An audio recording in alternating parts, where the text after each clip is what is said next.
I remember when I was a kid, I wanted to be a lawyer.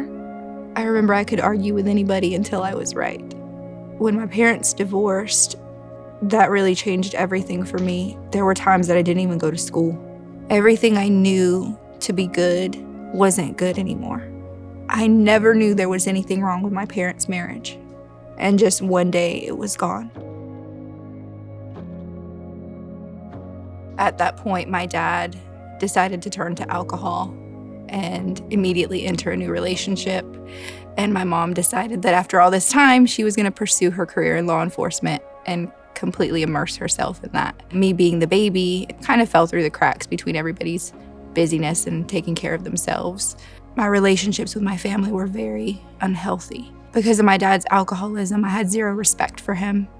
And the relationship that he entered into, his girlfriend ended up physically abusing me. Because of the rejection that I had already experienced and the trauma that I had already experienced, I was looking to be loved and be accepted. So I got into a relationship extremely young, and that relationship ended up becoming abusive. But I thought that this was okay because of the abuse that I had already experienced. I thought that this is just the way that life was. If people love you, they hurt you, and there's nothing that you can do about it. And because I chose to stay in that relationship, I ended up getting pregnant at 14. I, at 14, thought this was the greatest thing in the world because here was something that was mine, something that I knew I could love and would love me back. But as a result of the physical abuse, I ended up having a miscarriage at 14 years old. When the miscarriage happened, that was another traumatic event because it was my fault. I remember asking myself, what did I do? What did I do for this to happen? And I remember feeling like I didn't deserve to be loved. So once I was able to get out of that abusive relationship and immediately right back into another relationship, and at this point I'm 18 years old. And this is where I met my first husband. Shortly after, I realized he had 3 children.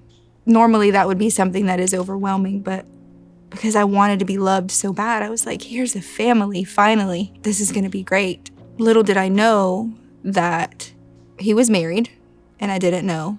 I just wanted to be loved, and I still chose to stay. He ended up getting a divorce, and we got married. So by 21, I am married, and I am a stepmother to 3 children. It was not what I envisioned.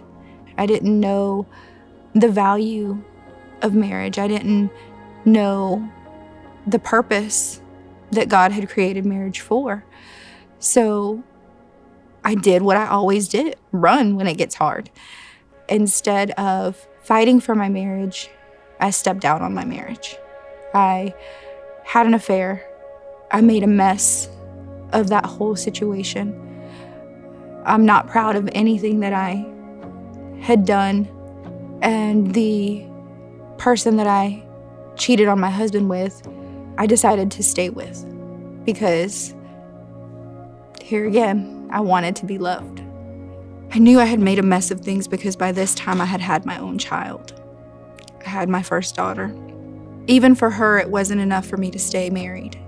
We ended up getting a divorce, and I remember at this point in my life having been so back and forth, dealt with rejection, dealt with abuse, that I was just done, that I knew that there had to be more for me.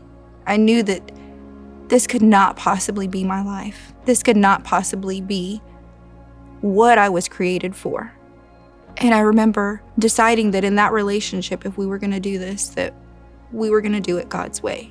But as a result of our choice, friendships were ended because of the choice that I had made. It was a very, very lonely time. I almost felt like I had a disease that nobody wanted. So it was just easier to stay away.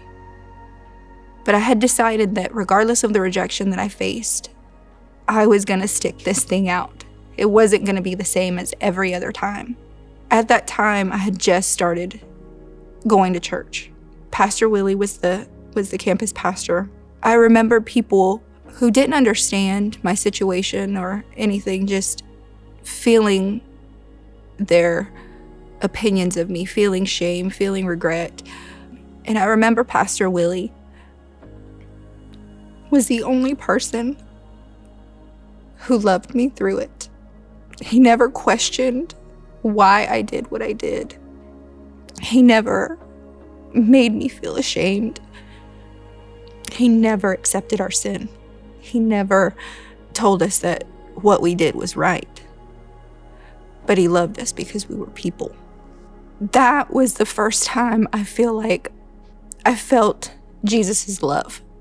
For somebody to be so encouraging and so life-giving, regardless of the mistakes that you make, was life-changing for me. And I feel like that was the turning point